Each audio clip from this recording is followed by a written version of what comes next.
Assalamu alaikum.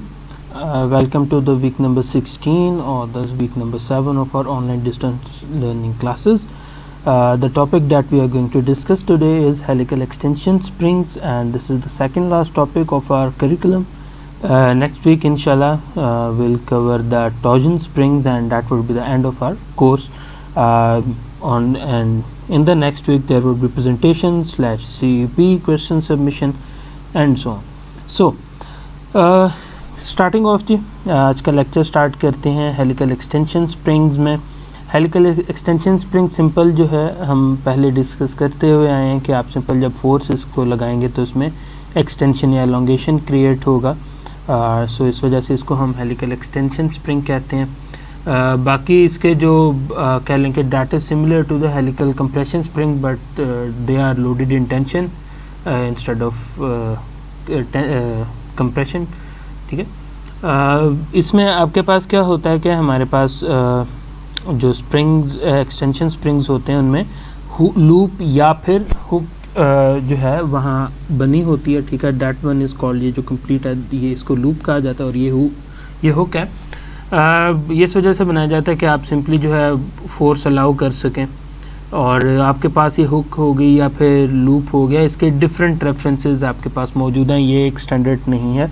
गो के this is the most used और the most common one, but इसके different variants हमारे पास मौजूद हैं. बिल्कुल इसी तरह जी यहाँ भी उसी तरह फ्री लेंथ होगी, आपके पास यहाँ बॉडी लेंथ होगी, जिसको हम एक तरह से शर्ट हाइट हम डिस्कस करते हैं यहाँ इन जो हमारे पास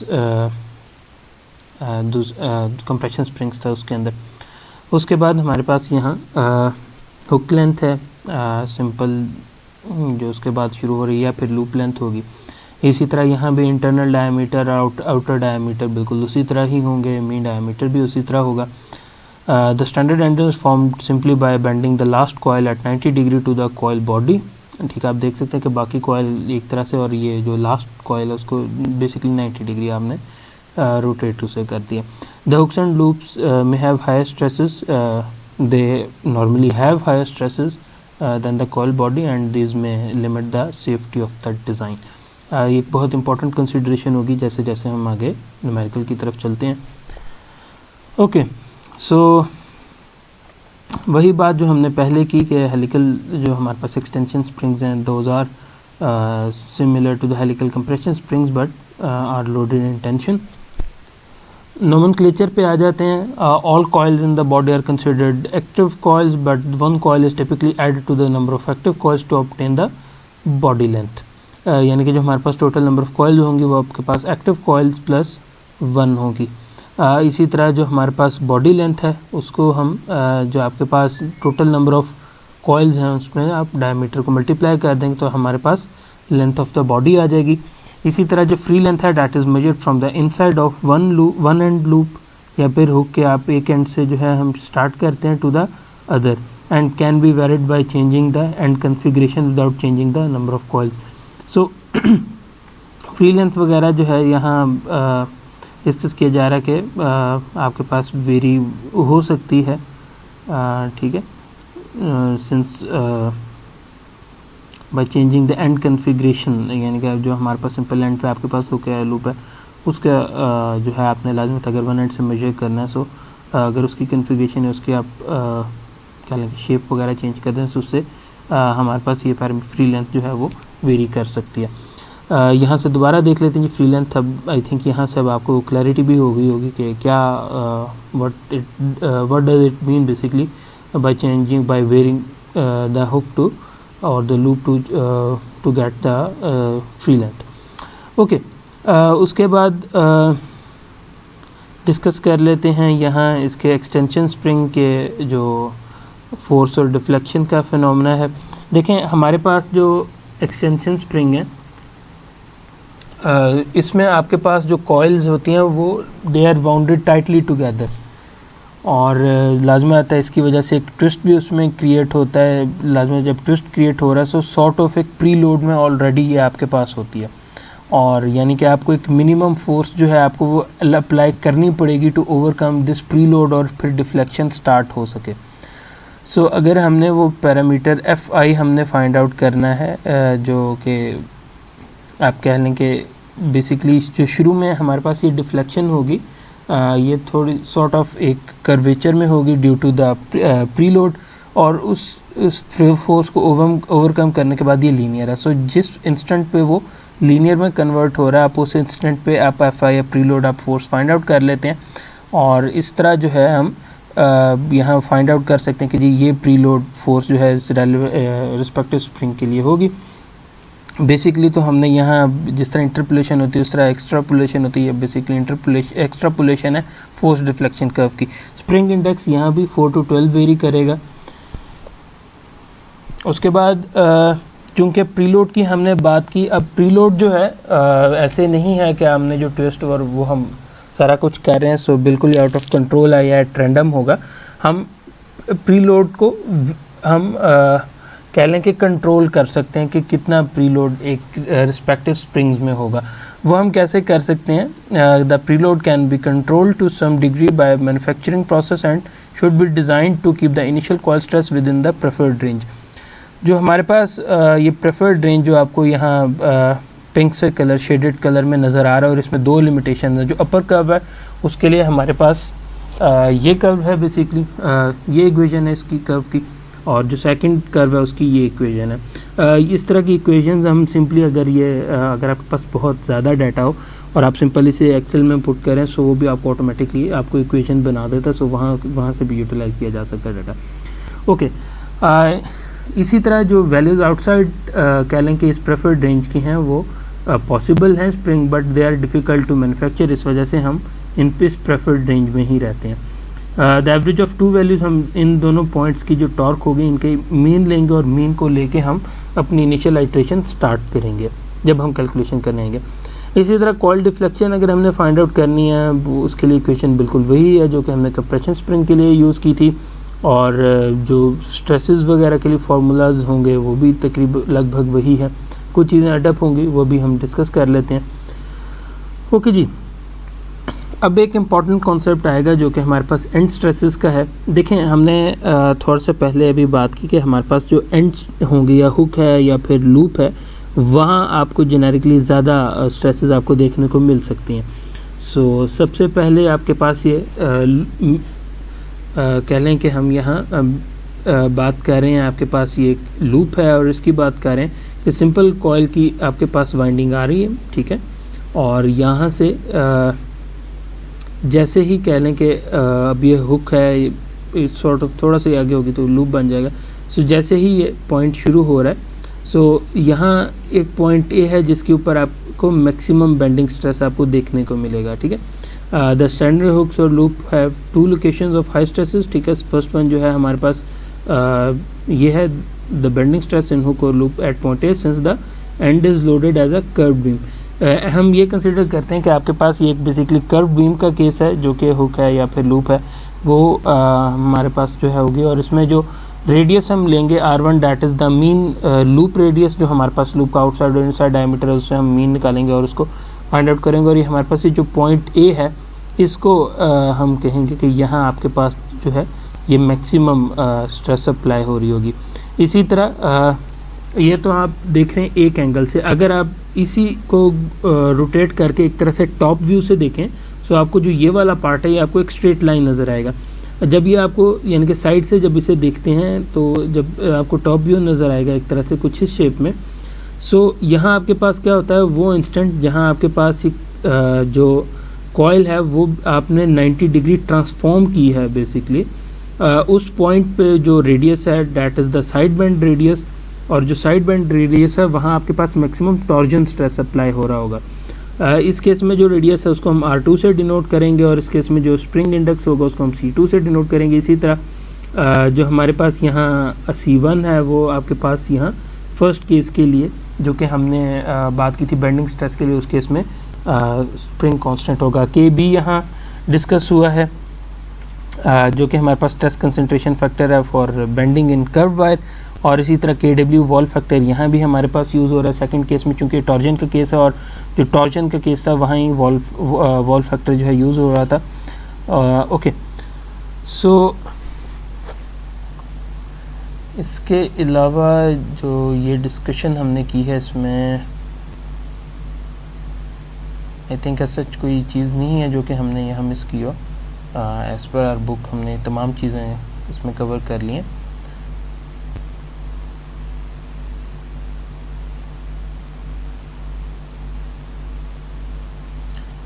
स्ट्रेस कंसंट्रेशन के भी वगैरह हमने फाइंड आउट कर लिया। So that is pretty much it. ये हमारे पास जो फार्मूलाज हैं और इनको हम आगे यूटिलाइज़ करेंगे जब हम एग्जांपल की तरफ आएंगे। आई थिंक वहाँ मज़ीद क्लैरिटी आ जाएगी। और वही जो हमने पहले बात की कि आपके पास जो R1 है that is the mean loop radius, और जो हमारे पास that is for the standard and the mean loop radius is the same as the mean coil radius. अगर आप बिल्कुल स्टैंडर्ड जो है हम यूज़ करें, मगर लाजिम आता है ये चेंज भी हो सकती हैं। R2 जो है वो साइड बैंड रेडियस है, C2 जो है that should be greater than 4। ये कुछ इसकी कह लें कि लिमिटेशंस हैं या फिर कह लें कि जो फार्मूला जो हम टेक्निक यूज़ करने जा रहे हैं उसकी रिक्वायरमेंट्स हैं।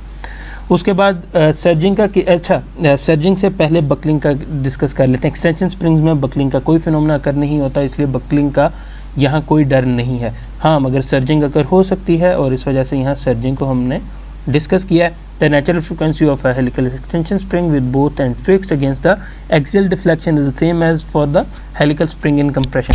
अगर तो बोथ एंड्स इसके जो है हमारे पास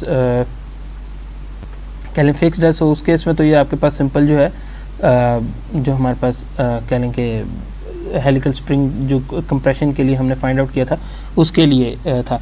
अच्छा, एक और चीज़, अगर लेट से आपके पास बोथ एंड फिक्स ना हो और आपके पास सिर्फ एक एंड फिक्स हो, सो उस केस में हमारे पास जो वो वन फिक्स्ड एंड वाला केस होता है वो डैट एक्ट्स लाइक कि आपके पास वो कंप्रेशन स्प्रिंग है मगर डबल द लेंथ। यानी कि आप कोई ऐसा स्प्रिंग या फिर आप यूँ कह लीजिए कि जो आपको नेचुरल फ्रिक्वेंसी यहाँ फाइंड आउट करने को मिलेगी एक नॉर्मल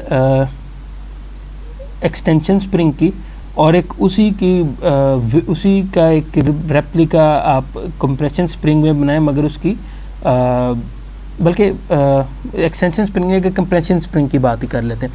कंप्रेशन स्प्रिंग में एक कंप्रेशन स्प्रिंग आपके पास है जो कि सिंगल एंड फिक्स्ड है। अब आप क्या करते हैं कि उसी सिंगल जो आपने सिंगल एंड फिक्स्ड आपके पास स्प्रिंग था उसको आप कह लें उसकी लेंथ आप डबल कर देते हैं। सो अब दोनों जो आप हमारे पास स्प्रिंग होंगे और जो डबल करके आप उसे बोथ हैंड्स फिक्स कर देंगे, सो दोनों की जो नेचुरल फ्रिक्वेंसी है वो सेम होगी। ठीक है, क्योंकि नॉर्मली जो फ्री लेंथ होती है that acts like that it is the twice of the same model, या फिर सेम जो आपके पास कंप्रेशन स्प्रिंग में जो डबल एंड फिक्स्ड होगी उसका वो डबल बेसिकली वो उस तरह एक्ट करता होता है। ओके जी, उसके बाद मटेरियल स्ट्रेंथ्स की अगर हम बात कर लेते हैं जी, सेम वायर मटेरियल है used for both extension and compression springs. Some of that strength that are developed for compression spring are acceptable to extension spring as well.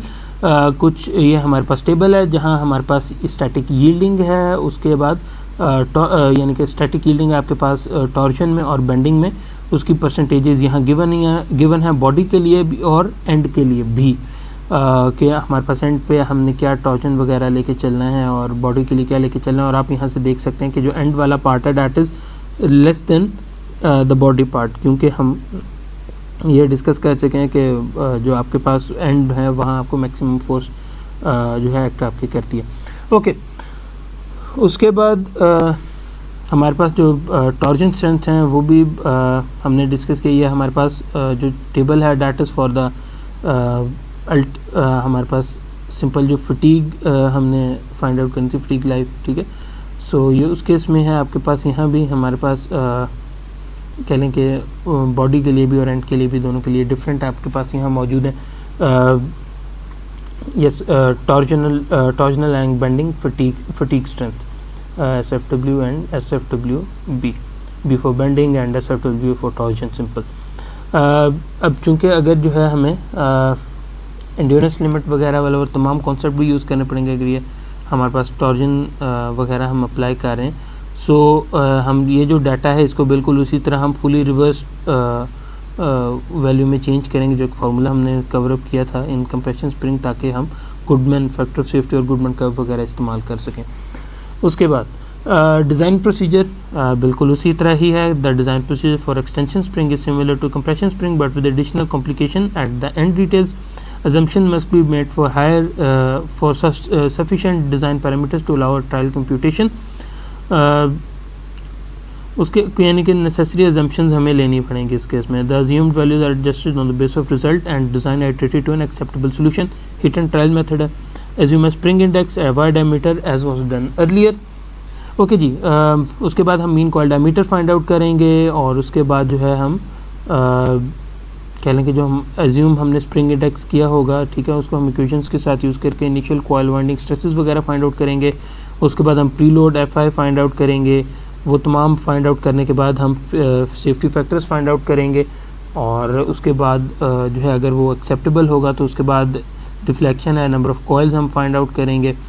उसके बाद स्प्रिंग इंडेक्स जो है that can be use with equation to obtain approximate initial coil winding stress, हम वो use करेंगे. उसके बाद using initial stress value the coil preload FI can be computed along with stresses and end stresses. So यानी कि basically ये तमाम एक कुछ पैरामीटर्स हम एज्यूम करेंगे, कुछ दरमियान में हम चेक्स लगा के वेरीफाई करेंगे और फिर आगे उनको यूज़ करते हुए हम बाकी तमाम फैक्टर्स फाइंड आउट कर रहे होंगे. इसी तरह कॉइल एंड स्ट्रेसेस आपके पास हैं, can be found and appropriate adjustment to be assume to get acceptable safety factors. Buckling जैसे हमने डिस्कस किया कि वो हमारे पास इशू नहीं है, बट डायनामिक लोडिंग के केस में नेचुरल फ्रिक्वेंसी एक इशू है और उसको हमने कंसिडर करना है. एग्जाम्पल पे आ जाते हैं. We have to design an extension spring for dynamic load over at given deflection. हमें ये बता दिया गया है कि जी the spring must give a minimum force of 50 lb and a maximum force of 85 lb over a dynamic deflection of 0.50. The forcing frequency is 500 rpm and infinite life is desired. Standard hooks will be used at each end. Music wire ASTM A228 will be used. Since the loads are dynamic, setting and pinning cannot be used to obtain a higher endurance strength in an extension spring. So अब हम जो है numerical की तरफ आ जाते हैं और numerical को सॉल्व करके देख लेते हैं और ताकि जो है हमें मज़ीद ये जो टॉपिक है इसमें अंडरस्टैंडिंग डेवलप हो सके. सो न्यूमेरिकल को स्टार्ट करते हैं. ये हमारे पास एक्सटेंशन स्प्रिंग है सिंपल. इसमें ये body end to end that is the free length. उसके अलावा जो कॉयल है उसकी that is the body length, outer diameter, inner diameter, mean diameter बिल्कुल उसी तरह जिस तरह कंप्रेशन स्प्रिंग में था उसी तरह होगा. उसके बाद हुक लेंथ आपके पास है. सो हम यहाँ स्टार्ट करते हैं बिल्कुल उसी तरह. सबसे पहले हमने एक ट्रायल डायमीटर एज्यूम करना है और हमने स्प्रिंग इंडेक्स फाइंड आउट करना है. सो सबसे पहले हम क्या करते हैं कि हम यहाँ एज्यूम कर लेते हैं कि हमारे पास जो स्मॉल डी है वायर डायमीटर है दैट इज़ 0.177 और हम एज्यूम कर लेते हैं कि जो स्प्रिंग इंडेक्स है दैट इज़ इक्वल टू 9. 0.177 जैसे कि हमने कंप्रेशन स्प्रिंग में बात की कि हमने मार्केट में जो अवेलेबल स्प्रिंग के वायर डायमीटर्स होते हैं जो कि मैन्युफैक्चरर बनाते हैं, हमने उस चार्ट को देखना है और उसमें से हमने ऑप्शन ही कैन पिक एंड ट्रायल के थ्रू पिकअप करनी है. सो सबसे पहले जो है हमने mean coil diameter find out करना है. सो उसके लिए capital D would be simply 0.177 multiply by 9 जो कि हमारे पास आएगा 1.59 इंच. उसके बाद इनिशियल टॉर्क स्ट्रेसेस बिल्कुल याद कीजिएगा हमने बात की थी कि जो प्रीलोड है प्रीलोड की वजह से स्ट्रेसेस जनरेट होगी. अब ये स्ट्रेसेस को हमने फाइंड आउट करना है. सो सबसे पहले हम इस इक्वेशन को यूज़ कर लेते हैं टी आई और इसको मैं 1 कह देता हूँ. ये टी आई 1 है that would be equal to simply -2.987 multiply by 9 यानी कि स्प्रिंग इंडेक्स उसका cube plus 139.7 multiply by 9 square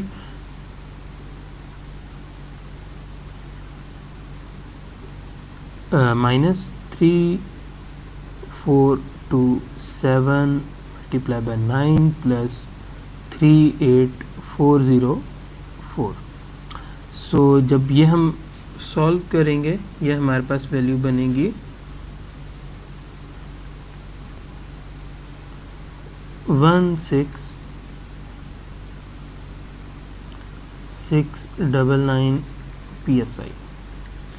इसी तरह जो हमारे पास TI2 अब होगा that would B 4.231 multiply by 9 का क्यूब प्लस 181.5 इंटू सी स्क्वायर या फिर 9 का स्क्वायर माइनस 3387 इंटू 9 प्लस 28,640। सो ये सॉल्व करने के बाद हमारे पास बनेगा 9,774 psi। अब चूंकि हमने यहाँ मीन भी फाइंड आउट करना है, सो हम यहाँ लिख सकते हैं कि हमारे पास जो टी आई है that would be equal to TI1 plus TI2 divided by 2। Solve करने के बाद ये वैल्यू हमारे पास बनेगी 13,000 और 237 psi। ओके जी, सो यहाँ तक अब हमने फाइंड आउट कर लिया है। उसके बाद नेक्स्ट जो है हमने direct shear factor find out करना है। लाजमी बात है हमारे पास प्री लोडिंग में एक फोर्स लग रही है, सो इसको इवेंचुअली हमने फैक्टर सेफ्टी फाइंड आउट करना है। सो उसके लिए हम अब इसका factor direct shear factor find out करते हैं। So KS would be equal to 1 plus 0.5 divided by 9। ये वैल्यू हमारे पास सॉल्व करने पे आएगी अराउंड 1.06। उसके बाद अब हमने इनिशियल कॉइल टेंशन हमने फाइंड आउट करनी है। इसी फार्मूला को हम यूज़ करेंगे और यहाँ से हम FI की वैल्यू फाइंड आउट करेंगे। इट एम्प्लाइज कि हमारे पास जो FI है that would be equal to TI pi D cube divided by 8 और D। वैल्यूज़ पुट करते हैं। TI अभी हमने फाइंड आउट किया था जो कि हमारे पास 13237 आया था।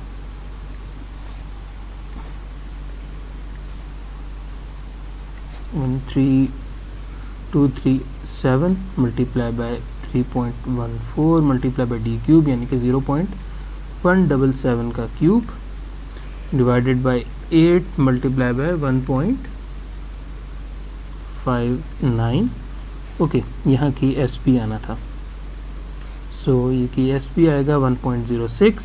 सो F हमारे पास जो है FI that would be equal to 17.1 pounds. अब जब हमने ये फाइंड आउट कर लिया और हमने बात की थी कि इसमें जो है टॉर्जन भी आपके पास क्रिएट हो रही होगी, ठीक है, और हमने जो है यहाँ डिस्कस किया था कि हमारे पास दो तरह की फोर्सेस यहाँ एक्ट कर रही होंगी हमारे पास स्प्रिंग में, ठीक है। एक हमने बात की थी कि हमारे पास यहाँ सिंपल बेंडिंग स्ट्रेस होगी और एक हमने बात की थी कि हमारे पास टॉर्जन स्ट्रेस होगी। सो अब लाजमी होता है कि टॉर्जन स्ट्रेस जनरेट हो रही है, सो वहाँ हमारे पास वॉल फैक्टर यूज़ होगा। सो अब हम वॉल फैक्टर को फाइंड आउट कर लेते हैं और सबसे पहले यहाँ से वॉल फैक्टर फाइंड आउट करते हैं हम, जो कि हमारे पास होगा यहाँ simply 4 into 9 minus 1 divided by 4 into 9 minus 4 plus 0.615 divided by 9. So Kw would be equal to 1.16. So alternating stress भी फाइंड आउट करना है, मीन स्ट्रेस भी फाइंड आउट करना है, और इनको फाइंड आउट करने से पहले हमने फोर्सेस का मीन और ऑल्टरनेटिंग कंपोनेंट फाइंड आउट करना है। सो F जो हमारे पास मीन होगा दैट वुड सिंपली बी, मैं डायरेक्ट फार्मूला नहीं लिखूँगा, मैं डायरेक्ट यहाँ वैल्यूज़ लिखूँगा जो कि हमारे पास यहाँ 85 और 50 हैं। सो हम यहाँ लिख सकते हैं कि FM would be equal to 85 plus 50 divided by 2 which is equal to 67.5 LB। इसी तरह जो हमारे पास ऑल्टरनेटिंग कंपोनेंट होगा that would be 85 minus 50 divided by 2 या फिर 17.5 LB। ये फाइंड आउट कर लिया है जी। उसके बाद हम ऑल्टरनेटिंग कंपोनेंट पे आ जाते हैं। So TA would be equal to KW wall factor जो कि 1.16 है multiply by 8 multiply by FA which is 17.5 multiply by D which is 1.59, divide करेंगे इसे पाई के साथ मल्टीप्लाई बाई 0.177 और इसका क्यूब। सो ये वैल्यू हमारे पास टॉ A जो है ये हमारे पास वैल्यू सॉल्व करने पे आएगी अराउंड 1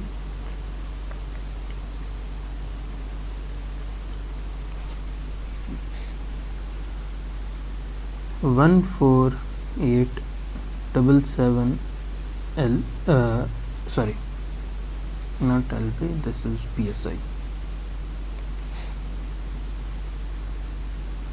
इसी तरह जो हमारे पास मेन कंपोनेंट है TM, that would B KS यानी कि डायरेक्ट शेयर फैक्टर, जो कि हमारे पास यहाँ है around 1.06 multiply by 8 multiply by FM जो कि हमारे पास है 67.5 multiply by D which is 1.59 in this case. Divide करेंगे जी इसको पाई के साथ, मल्टीप्लाई बाय D क्यूब यानी कि 0.177 का cube. So main component solve करने पे हमारे पास बनेगा 52122 PSI। ओके जी, एक कन्फ्यूजन जो है आपके हो सकता है आपके माइंड में आए कि ऑल्टरनेटिंग कंपोनेंट में वॉल फैक्टर यूज़ हो रहा है और जो हमारे पास मेन कंपोनेंट है वहाँ डायरेक्ट शेयर फैक्टर यूज़ हो रहा है। हमारे पास मेन कंपोनेंट में वॉल फैक्टर क्यों नहीं यूज़ हो रहा? सो उसकी एक जस्टिफिकेशन है वो ये है कि the stress concentration factor for the mean component of the stress is considered as 1। So उसकी वजह से वहाँ सिर्फ डायरेक्ट शेयर फैक्टर यूज़ हो रहा है, जबकि वॉल फैक्टर जो है वहाँ हम वो 1.16 ले रहे हैं। सो ये इसकी जस्टिफिकेशन है। आई होप कि जो है आपके अगर ये क्वेरी जिनकी है उनको ये आंसर जो है मिल गया होगा। उसके बाद हमने अल्टीमेट स्ट्रेंथ फाइंड आउट करनी है। सो थोड़ा सा हम जूम कर लेते हैं। ये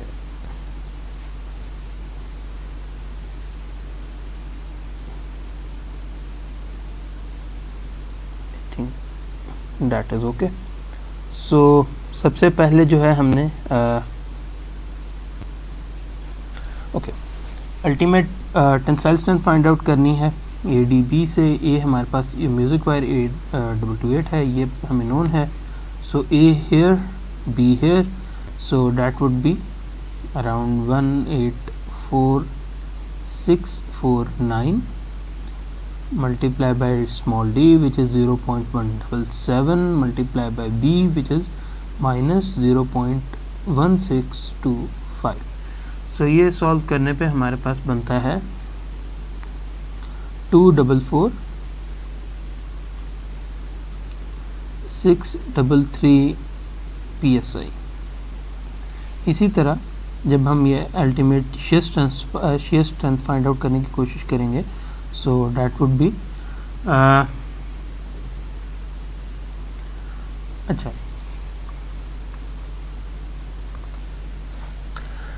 जो हमारे पास ये अल्टीमेट शेयर स्ट्रेंथ की वैल्यू है जो हम पहले हमने कंप्रेशन में कवर की थी, डेट वाज 0.67। बेसिकली वो लगभग 0.67 है, कुछ केसेस में इसे 0.667 भी लिया जाता है। सो अगर आप इसे 0.667 ले लें या फिर 0.67 ले लें, समवट एक ही चीज़ है अराउंड अबाउट, ठीक है। सो हम सिंपल इसको जब फाइंड आउट करने की कोशिश करेंगे, सो डैट वुड बी अराउंड 0.67 या फिर 6,667 इंटू 244,633। सो ये हमारे पास वैल्यू बनती है अराउंड 163,918 PSI। उसके बाद हमने कह लें कि yield strength, torsional yield strength हमने फाइंड आउट करनी है। सो उसके लिए इस रिलेशन को यूज़ करेंगे हम, और ये that would be equal to 0.45 multiply by ultimate which is 244,633। So ये हमारे पास वैल्यू आती है अराउंड 110,094 PSI। ये देखें जी, कोल्ड ड्रॉन मटेरियल है, ठीक है, और हमने सेटिंग वगैरह बात की थी, सेटिंग नहीं होती। सो ये देखें डैट इज़ द 45% जो कि हमने यहाँ ये यूज़ भी किया। सो इस तरह जी हमने अब ये अल्टीमेट स्ट्रेंथ्स हमने फाइंड आउट करनी है। उसके बाद मज़ीद कुछ स्ट्रेंथ्स हमने फाइंड आउट करनी है। उसके बाद हम आ जाते हैं जो कि हमने कह लें कि एंड्योरेंस स्ट्रेंथ हमने फाइंड आउट करनी है, ठीक है, और फुली रिवर्स्ड एंड्योरेंस लिमिट हमने फाइंड आउट करनी है। सो जो हमारे पास SEW है, that is the endurance strength for the wire. और अगर जो है हम वही जो हमने लिटरेचर पहले कवर किया था। सो अनपीन्ड स्प्रिंग्स के लिए जो वायर की इंड्योरेंस लिमिट है दैट इज़ अराउंड 45 kpsi। सो इसको हम यूटिलाइज करेंगे और हम यहाँ से fully reversed endurance limit find out करेंगे। सो उसको फाइंड आउट करने के लिए सिंपली अब यहाँ वैल्यूज पुट कर देते हैं। सो SEW दैट इज ओके, सो यहाँ 0.5 मल्टीप्लाई बाय SEW जो कि हमारे पास यहाँ 45 kps है ये, या फिर यहाँ मैं 45,000 लिख देता हूँ, मल्टीप्लाई बाय SUS जो कि हमारे पास है 163,918। इसको हम डिवाइड करेंगे SUS से जो कि हमारे पास अगेन 163,918 है minus 0.5 endurance limit for the wire which is 45,000। इसको बेशक हम ब्रैकेट में कर दें। सो ये हमारे पास SES जो है सॉल्व करने के बाद बनेगा अराउंड 26080 psi। सो जब हमने ये अब फाइंड आउट कर लिया है, सो उसके बाद अब हमने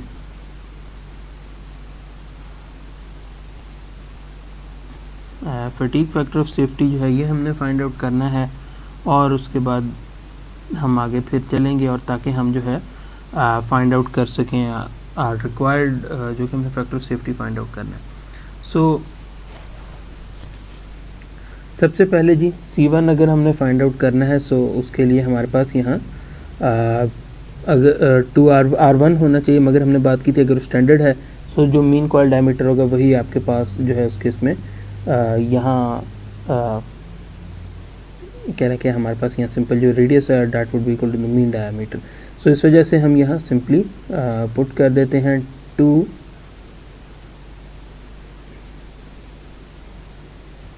into R1 is simply d by 2, so that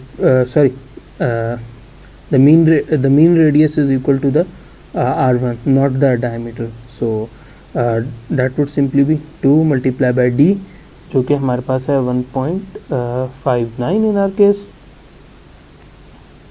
तो हम यहाँ लिख सकते हैं 0.59। इसको हम डिवाइड करेंगे।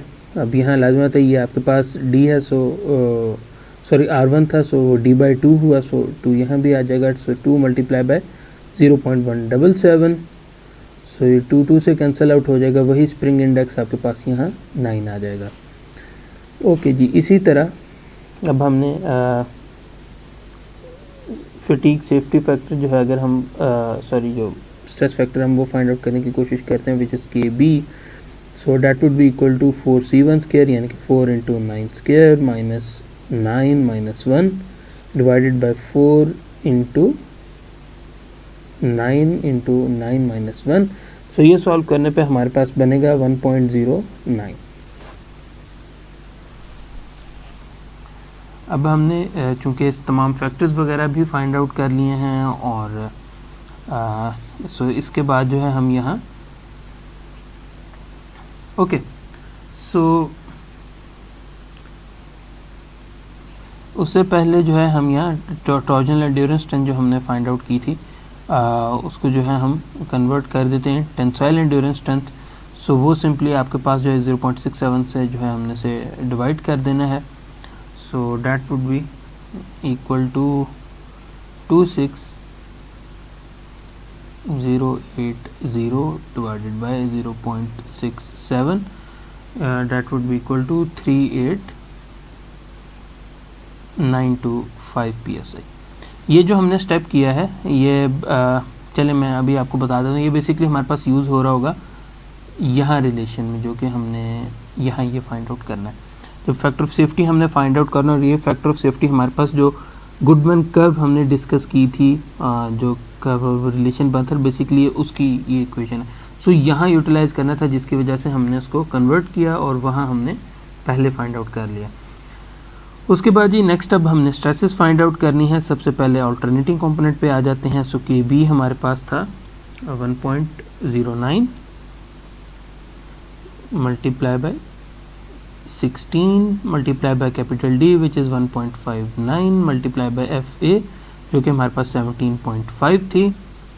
इसको हम डिवाइड करेंगे पाई के साथ मल्टीप्लाई बाय डी क्यूब यानी कि 0.177 और इसका cube plus 4 into F A यानी कि 4 into 17.5 divided by pi D square या फिर पाई इंटू 0.177 और इसका स्क्वायर।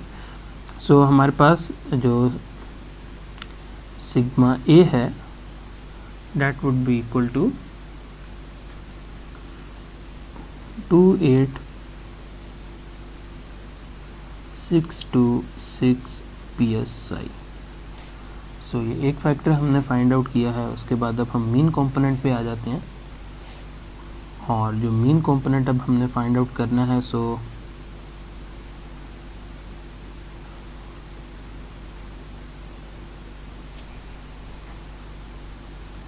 दैट वुड बी के बी जो कि हमारे पास है 1.09 मल्टीप्लाई बाय डी जो कि हमारे पास यहाँ 1.59 है मल्टीप्लाई बाय एफ एम जो कि हमारे पास 67.5 है। डिवाइड करेंगे इसे पाई डी क्यूब यानी कि पाई इंटू 0.177 और इसका क्यूब प्लस 4 और एफ एम आपके पास 67.5 डिवाइड करेंगे इसको पाई डी स्क्वायर के साथ यानी कि पाई इंटू 0.177 और इसका स्क्वायर। ये सॉल्व करने पे हमारे पास जो मीन कंपोनेंट है that comes out to be around 110416 psi। उसके बाद जी सिग्मा मिनिमम फाइंड आउट करना है। इनफैक्ट ये रिलेशन यहाँ मौजूद है। अब ये देखें अब हमारे पास यहाँ एस ई भी हमने फाइंड आउट कर लिया है, एस यू टी नोन था, एस मिनिमम हमारे पास यहाँ रहता है, मीन है, ऑल्टरनेटिंग कंपोनेंट है। सो इसको भी फाइंड आउट कर लेते हैं ताकि हम factor of safety find out कर सकें। सो यहाँ से अब हम सिग्मा मिनिमम को फाइंड आउट कर लें। That would be equal to K B जो कि हमारे पास यहाँ 1.09 है। उसके बाद हमारे पास यहाँ 16 multiply by capital D which is 1.59 multiply by F minimum जो कि हमारे पास थी अराउंड 50 और उसके बाद हमारे पास plus over pi D cube यानी कि पाई इंटू 0.177 और इसका क्यूब प्लस 4 और आपके पास एफ मिनिमम यानी कि 4 into 50 divided by pi into 0.177 और इसका स्क्वायर। सो ये वैल्यू जो है हमारे पास that would be around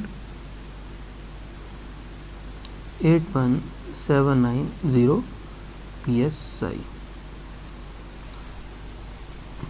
okay so जब हमने ये तमाम चीज़ें फाइंड आउट कर ली हैं ठीक है, उसके बाद नेक्स्ट जो है हमने factor of safety find out करना है। बट चलें अभी फिल वक्त जो है हम ये बाकी चीज़ें भी फाइंड आउट कर लेते हैं पहले।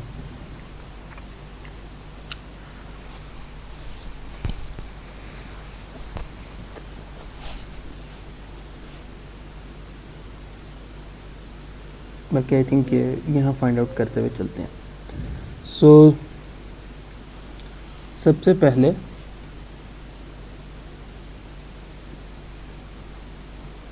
जो चीज़ हमने फाइंड आउट करनी है अब इस रिलेशन को हम यूज़ करेंगे यहाँ।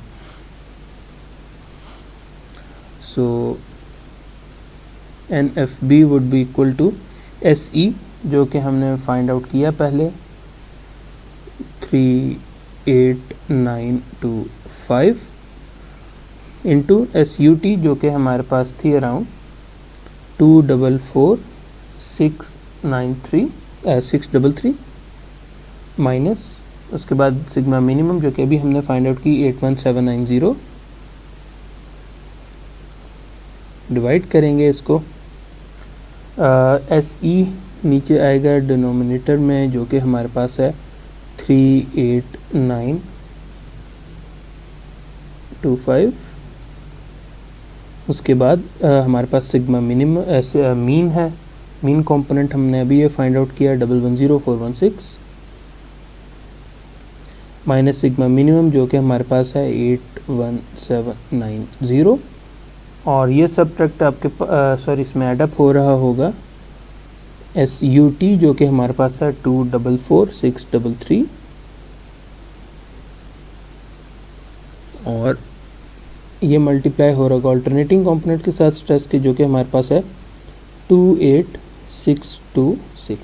ये सॉल्व करने पे आपके पास फैक्टर आएगा 0.78, ठीक है जी, विच इज़ लेस देन 1। और उसकी क्या इम्प्लीकेशंस होंगी अभी हम आगे चल के डिस्कस कर लेते हैं। उसके बाद जी हमने क्योंकि अभी हमने R1 से हमने बेंडिंग स्ट्रेसेस फाइंड आउट की थी, सो अभी हमने टॉर्जनल स्ट्रेस लाजमी आता अभी फाइंड आउट करनी है। सो टॉर्जनल स्ट्रेस फाइंड आउट करने के लिए हम R2 लेंगे। R2 और C2 की वैल्यू हम एज्यूम कर लेते हैं यहाँ के, अब वो 5 है।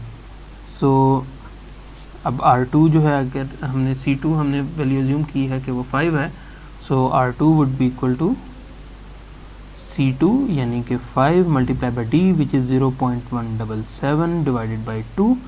सो ये वैल्यू हमारे पास आएगी अराउंड 0.44 इंच। ओके, इसी तरह वॉल फैक्टर अब लाजमी बात है इसके लिए भी फाइंड आउट करना पड़ेगा क्योंकि ये टॉर्जनल स्ट्रेस है और इसके लिए सो that would B 4 into C2 जो कि 5 है -1 डिवाइडेड बाई 4 इंटू C2 5 -4। सो ये फैक्टर आपके पास आएगा 1.2।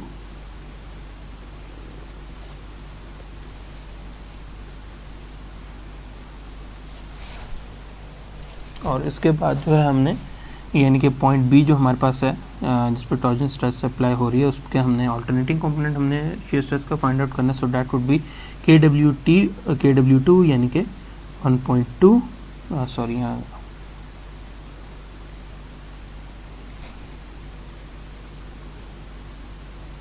That would be equal to KW2 जो कि हमारे पास है 1.2। मल्टीप्लाई इसको करेंगे हम 8 के साथ मल्टीप्लाई बाय D जो कि हमारे पास है 1.59 मल्टीप्लाई बाय FA जो कि हमारे पास था 17.5।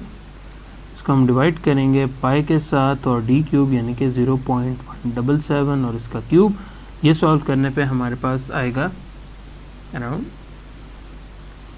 15202 PSI।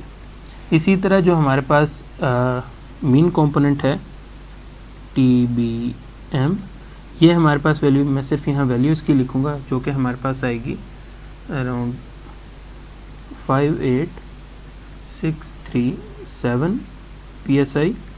और उसके बाद TB मिनिमम भी यहाँ लिख देते हैं जो कि हमारे पास आएगी अराउंड 43435 PSI। ओके जी, सो अब हम पहले फटीग फैक्टर ऑफ सेफ्टी हम फाइंड आउट कर लेते हैं। अब यहाँ जो वैल्यूज़ हैं जो कि अभी हमने फाइंड आउट की हैं वो सारी अप्लाई हो रही होंगी, ठीक है। सो SES जो है जो कि हमने पहले फाइंड आउट किया हुआ है which is 26080।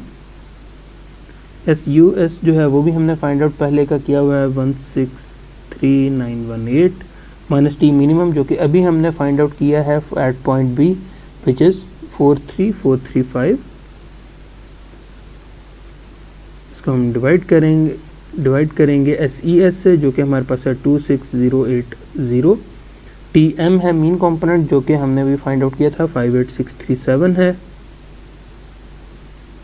Minus T minimum जो कि हमारे पास है 43435 प्लस SUS है जो कि हमारे पास है 163 इसको मीट कर लेते हैं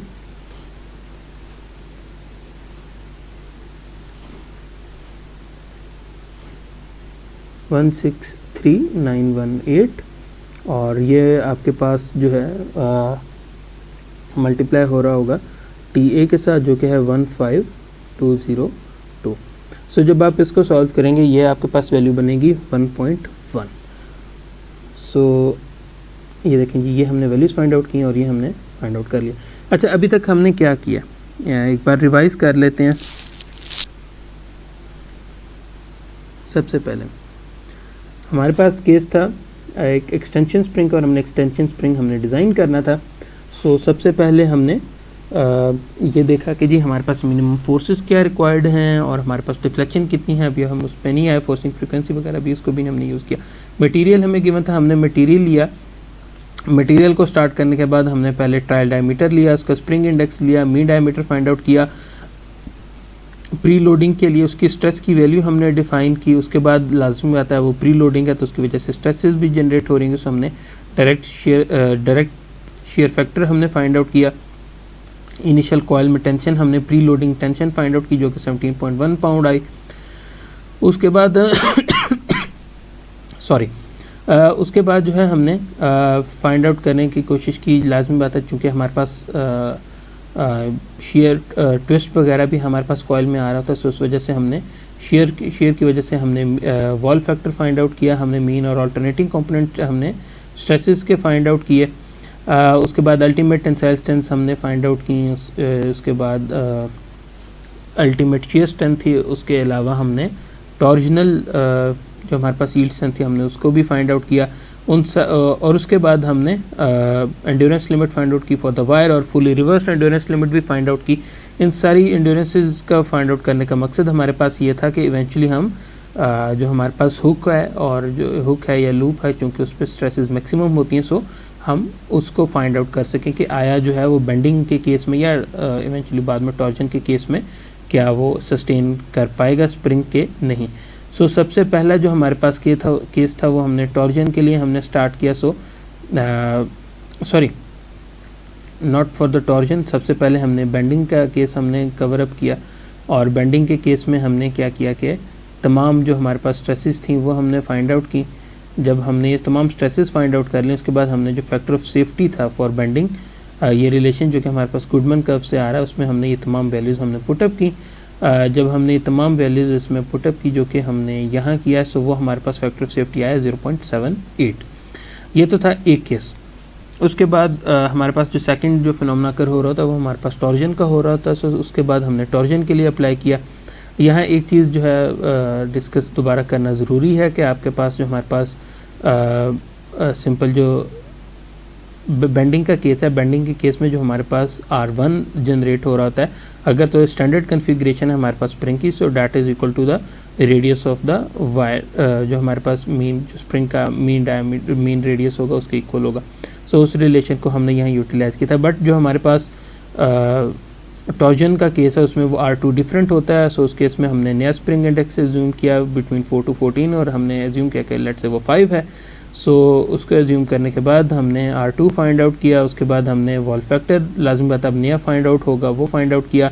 ऑल्टरनेटिंग मीन और इसी तरह मिनिमम हमने शियर स्ट्रेस का भी फाइंड आउट किया, टॉर्जनल स्ट्रेस का फाइंड आउट किया और इनको यूटिलाइज़ किया हमने ताकि हम fatigue factor of safety find out कर सकें for the hook in not pending. Actually ये केस जो है हमारे पास यहाँ अब टॉर्जन का होगा। सो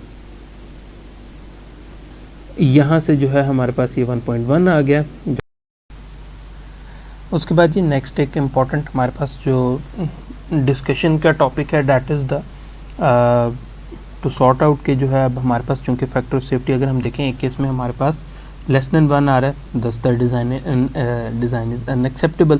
सो कौन से पैरामीटर्स हैं जिनको हम चेंज कर सकते हैं ताकि हम कह लें एक्सेप्टेबल पैरामीटर में फाइंड आउट हो सके। सो ये keeping the wire diameter same, ये एक ग्राफ है जो कि आपको शो कर रहा है जिसमें आप देख सकते हैं कि अगर हम फैक्टर ऑफ सेफ्टी की बात करें for the hook in bending, ठीक है, सो ये आपके पास कर्व हमारे पास जनरेट हो रहे हैं कि जैसे जैसे उस आपके पास स्प्रिंग इंडेक्स कम हो रहा है वैसे वैसे ये फैक्टर इंक्रीज़ होता जा रहा है। साथ ही एक और चीज़ भी हम नोट करते हैं कि जैसे जैसे लेट से कह लें कि अगर हम आउटसाइड डायमीटर बढ़ाएंगे तो भी आपके पास कह रहे हैं कि स्प्रिंग इंडेक्स आपके पास एक तरह से वो बढ़ेगा भी और इवेंचुअली देख लें कि जिन जैसे जैसे आउटसाइड डायमीटर एक तरह से बढ़ा आपके पास जो फैक्टर सेफ्टी वो भी निस्बतन कम होता जा रहा है। सो एक थोड़ा सा हम आइडियल सिचुएशन रखेंगे और हम क्या करते हैं कि इसको अराउंड 7.5 रख लेते हैं, ठीक है, यहाँ मिड में हम रख लेते हैं। अब यानी कि एक तरह से रीआइट्रेशन होगी यहाँ, ठीक है, sorry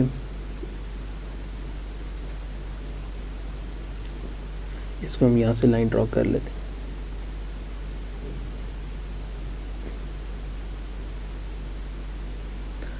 so this line would be somewhere around, वहाँ प्लेस नहीं करने दे रहा, बल पता that would B let's say that is 7.5। सो हम यहाँ 7.5 पे रखेंगे क्योंकि स्प्रिंग फैक्टर जो है वो 4 to 14 वेरी भी करता है।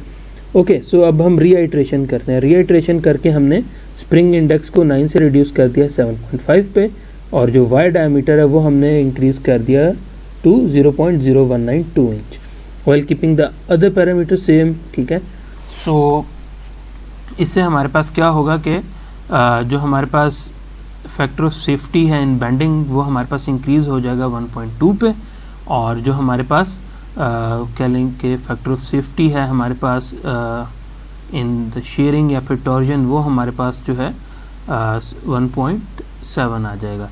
उसके बाद यहाँ बाकी तमाम पैरामीटर्स उसी तरह ही हैं जो कि हमने फाइंड आउट किए थे। यहाँ दो पैरामीटर्स अब आपके पास हैं, फैक्टर ऑफ सेफ्टी है, ठीक है, NS कॉइल है, और NFS यानी कि factor of safety for the coil in shearing. So ये हमारे पास कहाँ से आते हैं, अब हम ये इस ग्राफ को देख लेते हैं। अगर आप इस ग्राफ को गौर से देखें सो आप यहाँ देख सकते हैं कि हमारे पास यहाँ कौन कौन से, एक तो सबसे पहली चीज़ जो ये लाइन है ये हमारी लोड लाइन है। ये हम कैसे ड्रॉ करेंगे, जो हमारे केस में SUS आया था जो कि हमने फाइंड आउट भी किया था, और यहाँ आपके पास आएगा SES आएगा। ठीक है, सो ये जो हमारे पास नो था वो हमने यहाँ इन दो पॉइंट्स की, ये जो लाइन है ये लाइन आपके पास बुक में जो फिगर है बेसिकली उसकी लाइन है, जो ये लाइन है दिस लाइन, ठीक है, ये लाइन हमने अपने डाटा के मुताबिक ड्रॉ किया। ठीक है, इसी तरह हम क्या करते हैं कि जो हमारे पास इनिशियल TI था, जो एक्चुअल था हमारे पास TI, वो हमने यहाँ प्लेस किया, और उसके बाद हमने एक लाइन प्लेस की और हमने इसको इस तरह से रखा कि हमारे पास जो मेन कंपोनेंट है वो हमारे पास समवेयर हियर यहाँ लाई कर रहा होगा, और इवेंचुअली हमने एक लिए ये लाइन ड्रॉ कर दी। सो इस लाइन को जब आप ड्रॉ करेंगे और हमारे पास जो NFS है डैट इज़ बेसिकली SA, जो हमारे पास ऑल्टरनेटिंग कह लें कि हमारे पास जो स्ट्रेस है divided by alternating shear stress. ठीक है, यानी कि जो मैक्सिमम जो सिंपल SA है। ठीक है, सो सिंपल यहाँ से हमारे पास NFS आ जाएगा, और इसी तरह हमारे पास जो NS है डैट इज़ SYS, यानी कि जो yield strength in shearing divided by tau.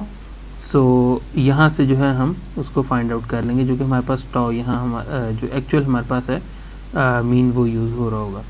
सो इस तरह जो है ये बेसिकली हमारे पास ये दो वैल्यूज़ आई हैं। ठीक है, सो अच्छा, जो हमारे पास ये टॉ है ये बेसिकली मीन कंपोनेंट नहीं है, आप इसमें ऑल्टरनेटिंग और मीन कंपोनेंट ऐड करेंगे तो आपके पास ये टॉ बनेगा, और इसकी वजह से इवेंचुअली हम यहाँ से फैक्टर ऑफ सेफ्टी हम फाइंड आउट ये कर सकेंगे, जो कि हमारे पास ये 2.3 आ रहा है। सो इस तरह जो है हमारे पास ये वैल्यू आएगी। NS जो है वो सिंपल हमारे पास फैक्टर ऑफ सेफ्टी है, जो कि आप कह लें अंडर नॉर्मली स्टैटिक लोडिंग के बेसिकली NS को डिनोट किया जाता है। सो अब हमने ये फाइंड आउट कर लिया है। सो अब हम इवेंचुअली अब इन पैरामीटर्स को यूज़ करते हुए बाकी जो अननोन्स हैं उनको फाइंड आउट करेंगे। सो सबसे पहले जी हमारे पास जो अननोन है that is the spring rate. So spring rate को अगर हम फाइंड आउट करने चलते हैं, so delta F would simply be 85 minus 50, और y हमें क्वेश्चन की स्टेटमेंट में गिवन था विच वॉज 0.5।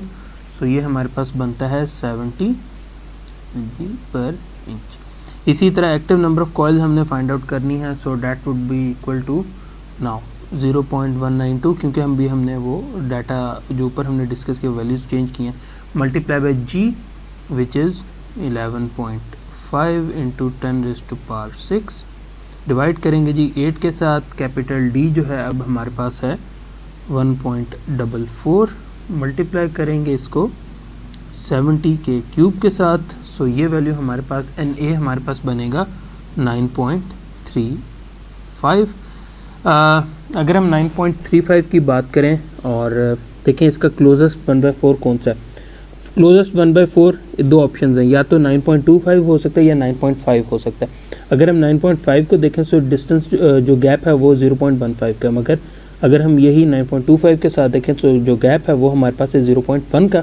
सो इसकी वजह से हम इसको जब राउंड ऑफ करेंगे सो हम इसे 9.25 कर देंगे या फिर इसे 9/1/4 कर देंगे।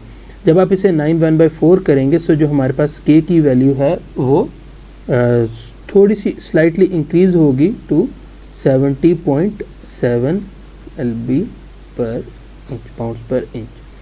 ये हमने फाइंड आउट कर लिया है। उसके बाद हमने total number of coils find out करनी है, जो कि हमारे पास एक्टिव नंबर ऑफ़ कॉइल्स में से सिंपली एक हमने ऐडअप करना होता है। सो डैट वुड बी 9.25 + 1 या फिर 10.25। इसी तरह हमने बॉडी लेंथ अब फाइंड आउट करनी है। सो बॉडी लेंथ जो है हमारे पास simply total number of coils multiply by the diameter, यानी कि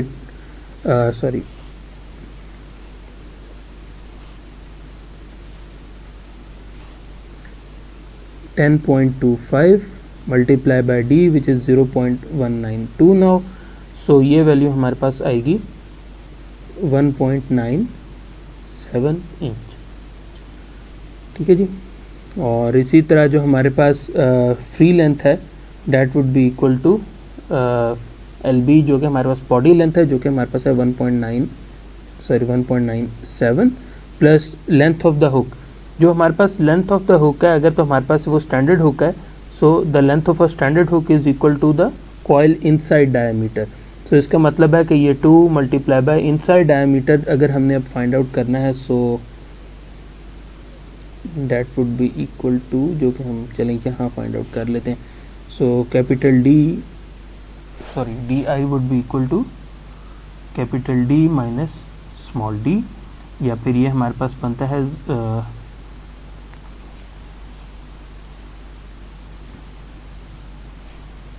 1.44 माइनस स्मॉल d या फिर 0.192। सो जब हम इसे सॉल्व करते हैं सो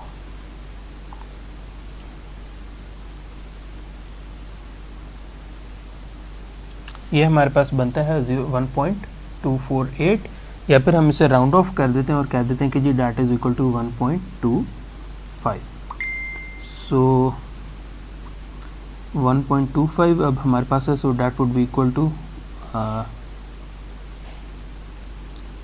1.25। सो ये वैल्यू हमारे पास बनती है around 4.46 inch. Okay, so maximum deflection find out करनी है। एफ मैक्स जो है वो तो हमें गिवन है विच इज़ 85। एफ इनिशियल हमने फाइंड आउट करनी है प्री लोडिंग कंडीशन में। हमने प्री लोडिंग फाइंड आउट की थी जब हमने इनिशियल कंडीशन दी थी। सो एफ आई अगर हमने फाइंड आउट करना हो तो उसका जो हमारे पास रिलेशन है that is pi d³ into tau initial divided by 8KS और d।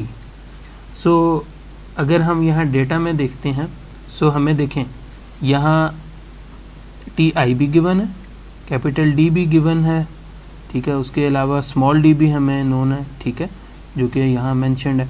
सो और C भी गिवन है। सो जब आप ये वैल्यूज़ आप आइटरेट करेंगे, खुद कैलकुलेट करेंगे, ये आपके पास वैल्यू आएगी अराउंड 28 LB। सो उसको हम यहाँ यूटिलाइज़ कर रहे हैं -28 डिवाइडेड बाय k, जो कि अभी हमने यहाँ ऊपर फाइंड आउट किया है विच इज़ अराउंड 70.7 अब हमारे पास ये बनेगा। सो क्योंकि वो कॉइल के जब हमने एक्टिव कॉइल को चेंज किया सो ये k की वैल्यू भी चेंज होगी।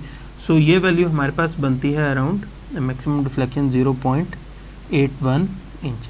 सो इसमें वो वर्किंग भी शामिल है और प्री लोडिंग की वजह से जो होगी वो भी शामिल है। उसके बाद हमने जो हमारे पास लास्ट अब जो है पैरामीटर आ गया, जो कि हमने नेचुरल फ्रीक्वेंसी फाइंड आउट करनी है और इसको हम फाइंड आउट कर लेते हैं। सो अगर हमने अब इस रिलेशन को फाइंड आउट करना है, सो इसमें अगर हम पैरामीटर्स अपने देखें, सो सबसे पहले जो है that would be equal to 2 divided by pi multiply by NA, जो कि हमारे पास है 9.25। मल्टीप्लाई करेंगे जी इसको D के साथ, जो कि हमारे पास है 0.192, डिवाइड करेंगे इसको with capital D which is 1.44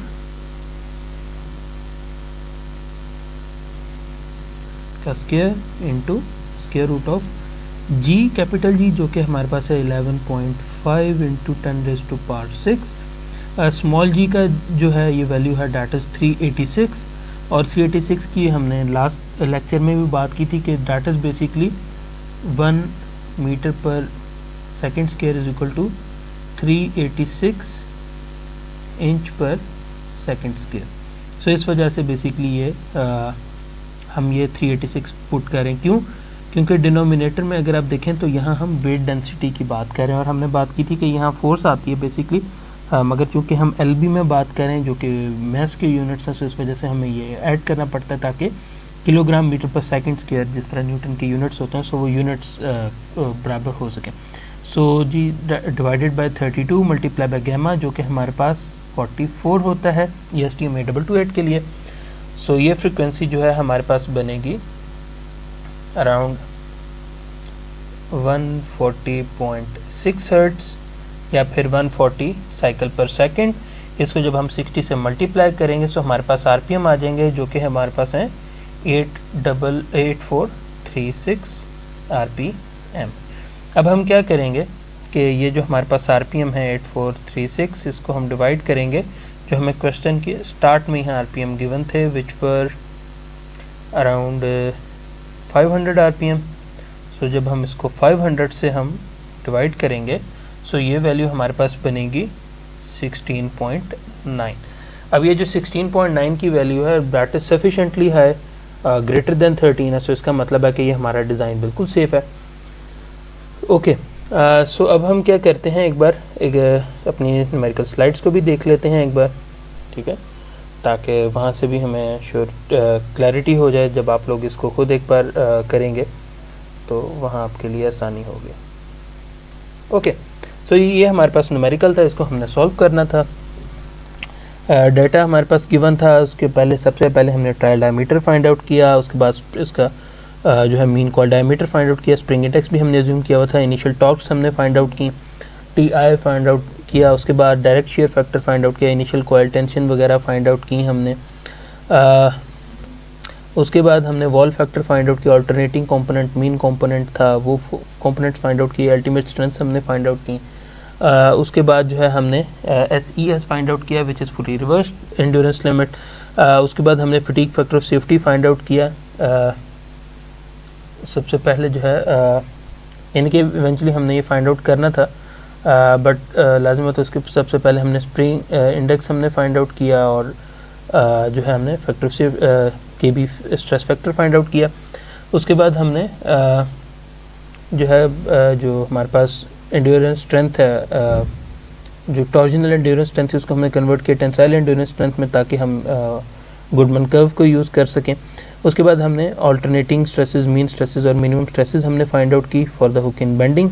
जब ये तमाम फैक्टर हमने ये बेंडिंग फैक्टर था और जब हमने ये फाइंड आउट कर लिया उसके बाद हमने फैक्टर ऑफ सेफ्टी के ऊपर आ गए. हमने factor of safety find out किया जो कि हमारे पास 0.78 आया विच वाज लेस देन 1. इसकी इंप्लीकेशंस पे हम बाद में आते हैं. उसके बाद हमने डिस्कस करना था कि हमारे पास यहाँ टॉर्जन भी तो एक पॉइंट पे लग रही थी. सो टॉर्जन के केस में हमने दोबारा R2 KW2 बिल्कुल उसी तरह वैल्यूज ली. अच्छा यहाँ एक चीज़ जो कि मैं मिस कर गया हूँ वो है यहाँ मैंशनड आपके पास R1 का केस, ठीक है, हमने बात की थी चूँकि ये स्टैंडर्ड हमारे पास है. सो इस केस में जो कि हमारे पास हुक का जो रेडियस होगा डैट वुड बी वो वही रेडियस होगा जो कि हमारे पास जो मीन जो कॉयल है उसका जो मीन रेडियस होगा उसकी इक्वल होगा. सो बेसिकली उस रिलेशन को यहाँ यूज़ किया गया और तमाम वैल्यूज़ फाइंड आउट की गई. R2 के लिए हमें चूँकि वो कि इस तरह डिपेंडेंट नहीं है सो उसके लिए हमें स्प्रिंग इंडेक्स भी कैलकुलेट करना पड़ा लैदर से हमने एज्यूम किया. उसके बाद वॉल फैक्टर चूँकि टॉर्जन का केस है इस वजह से वो भी फाइंड आउट किया और हमने इसी तरह जब तमाम फैक्टर फाइंड आउट किया और फटीग फैक्टर ऑफ सेफ्टी हमने निकाला. So that was 1.1 which was acceptable. मगर इशू हमारे पास ये था कि हमारे पास जो एक फैक्टर है वो अभी भी लेस देन 1 था जिसकी वजह से अनएक्सेप्टेबल डिज़ाइन था.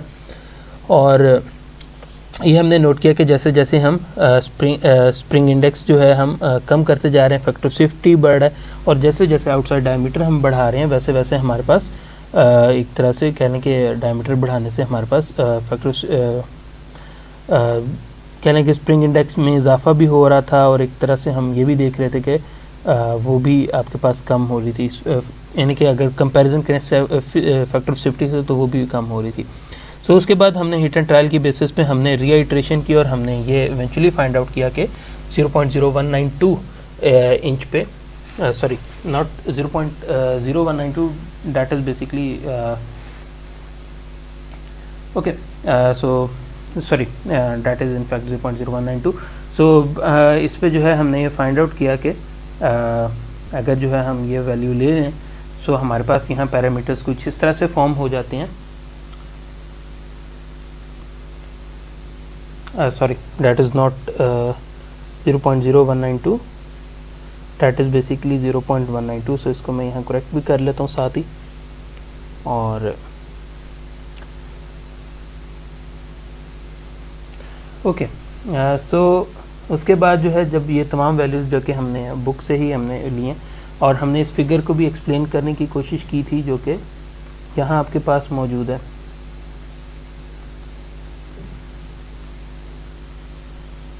ठीक है कि हमारे पास जो SUS है और SA है जो कि हमारे पास यहाँ जो हमारे डेटा में गिवन है, हमने वो लाइन को ड्रॉ किया, फिर उसके बाद हमने जो हमारे पास TI की वैल्यू थी और इसी तरह जो हमारे पास TM की वैल्यू थी उनको यूज़ करते हुए हमने उनको भी एक ही कर्व हमने ड्रॉ की, और यहाँ से बेसिकली हमारे पास दो फैक्टर ऑफ सेफ्टी हमारे पास आ जाते हैं, जो कि हमारे पास यहाँ NFS यहाँ लिखा हुआ है और एक N कॉइल लिखा हुआ है। जो हमारे पास यहाँ जो पहला फैक्टर ऑफ सेफ्टी है विच इज़ NS, ठीक है, दैट इज़ द आप कह लें कि सिंपल स्टैटिक आपके पास जो लोडिंग है उस केस में जो हमारे पास कॉइल पे जो फैक्टर ऑफ सेफ्टी है ये वो है, और उसके बाद जो NFS कॉइल है, ठीक है, वह हमारे पास कह लें कि जो फटीग में हमारे पास कह लें कि जो सिंपल हमारे पास जो कॉइल्स हैं उनके ऊपर जो फैक्टर ऑफ सेफ्टी होगा ये वो है। इन दोनों के रिलेशन ऐसे उस तरह नहीं गिवन, आप कह लें कि हमारे पास यहाँ पे हमें फाइंड आउट उस तरह करने की ज़रूरत नहीं है, बट एटलीस्ट आपके जो है इनमें होना चाहिए। इसी तरह हमारे पास ये NFS हुक है, ठीक है, ये बेसिकली हमारे पास कॉइल के केस में थे, उसी तरह जो है हमारे पास NFS हुक के लिए कि फैक्टर ऑफ सेफ्टी अगर हमने जो टॉर्जन के केस में हमारे पास हुक के केस में वो हमारे पास 1.7 आ रहा था, बेंडिंग के केस में जिस तरह पहले हमारे पास वो 0.78 था अब वो 1.2 बन चुका है। सो जी ये हमारे पास तमाम नोन आ गए थे। इनको यूटिलाइज़ करते हुए हमने सबसे पहले स्प्रिंग रेट फाइंड आउट किया, उसके बाद active number of coils find out की, उसके बाद हमने total number of coils find out किए, और उसके बाद जो है हमने यहाँ से बॉडी लेंथ फाइंड आउट की, फ्री लेंथ फाइंड आउट किया, उसके बाद हमने डिफ्लेक्शन फाइंड आउट किया, FI की हमने डिस्कस किया 28 कैसे आएगा, उसके बाद हमने फ्रीक्वेंसी फाइंड आउट किया, और इवेंचुअली जो है हमारे पास ये डिज़ाइन स्पेसिफिकेशंस आ जाती हैं। सो अच्छा, और जो नेचुरल फ्रीक्वेंसी वो ग्रेटर देन 13 था और 16.9 आ रही, so which is sufficiently high, more than acceptable. So इस तरह जो है हमारा ये लेक्चर ख़त्म होता है। अब इंशाल्लाह नेक्स्ट वीक के अंदर हम टॉर्जन स्प्रिंग को कवर करेंगे, और इस तरह जो है हमारा ये कोर्स फॉर मशीन डिज़ाइन कैट 2 ख़त्म हो जाएगा। अल्लाह हाफिज़ and thank you very much.